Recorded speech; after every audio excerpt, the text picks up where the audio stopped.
went on TV and said that. The next day, I'll never forget it, I went quail hunting. And I was driving back, and I got a phone call from Mike Pompeo's lawyer. Mike Pompeo was the Secretary of State, but before then, he was the director of the CIA. And in that position, he plotted the murder of Julian Assange. So he is a criminal as far as I'm concerned. But his lawyer called me and said, you know, you should know that anyone who tells you the contents of classified documents has committed a crime. He's threatening me.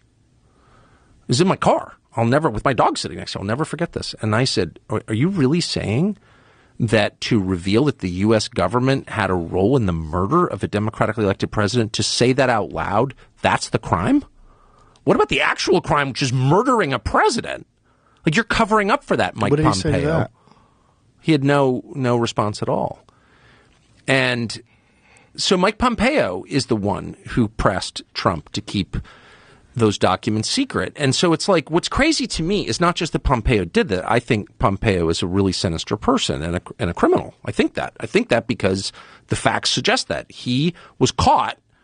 Yahoo News, Mike Isikoff wrote a long piece on this several years ago. His employees went to Mike Isikoff and said, hey, Mike Pompeo is plotting to murder Julian Assange, who's never even been charged with a crime in the United States, as CIA director. That's illegal. You're not allowed. Federal employees are not allowed to just kill people they don't like, okay? Just to set the baseline here.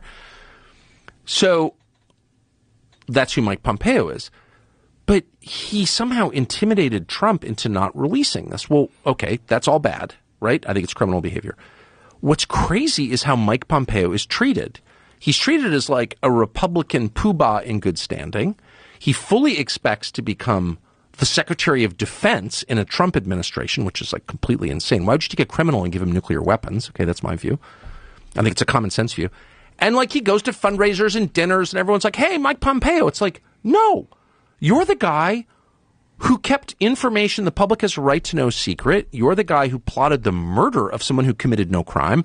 You are the outlaw. You are the bad guy. But no, he's treated as like, you know, like a pillar of Republican Washington. I think